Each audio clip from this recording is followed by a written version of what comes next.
అయోధ్య రామ మందిరం పేరిట నకిలీ ప్రసాదం అమ్మకాలు చేపట్టిందన్న ఆరోపణలతో అమెజాన్కు కేంద్రం నోటీసులు జారీ చేసింది.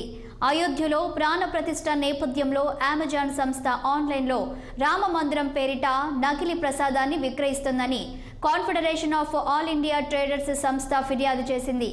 సాధారణ మిఠాయిలని శ్రీరామ్ మందిర్ అయోధ్య ప్రసాదం పేరుతో ఆన్లైన్లో విక్రయిస్తున్నారని ఫిర్యాదులో పేర్కొంది.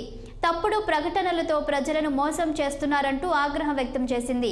సిఐఐటి ఫిర్యాదు మేరకు కేంద్రం అమెజాన్ సంస్థకు నోటీసులు అందజేసింది. వారం రోజుల్లో నోటీసులకు స్పందించాలని లేదంటే చర్యలకు సిద్ధంగా ఉండాలని హెచ్చరించింది. ఈ నోటీసులపై అమెజాన్ స్పందించి సిసిపిఏ నుంచి నోటీసులు అందాయని, ఆయా సెల్లర్లపై తమ విధానాలకు అనుగుణంగా చర్యలు తీసుకుంటామని అమెజాన్ అధికార ప్రతినిధి తెలిపారు.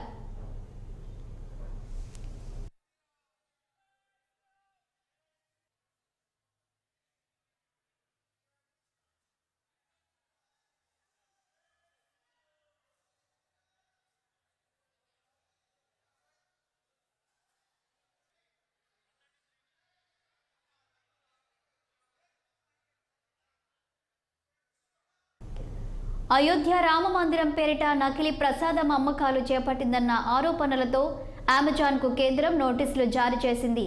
అయోధ్యలో ప్రాణ ప్రతిష్ఠ నేపథ్యంలో అమెజాన్ సంస్థ ఆన్లైన్లో రామ మందిరం పేరిట నకిలీ ప్రసాదాన్ని విక్రయిస్తుందని confederation of all India traders సంస్థ ఫిర్యాదు చేసింది.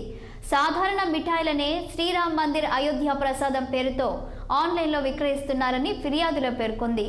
తప్పుడు ప్రకటనలతో ప్రజలను మోసం చేస్తున్నారంటూ ఆగ్రహం వ్యక్తం చేసింది.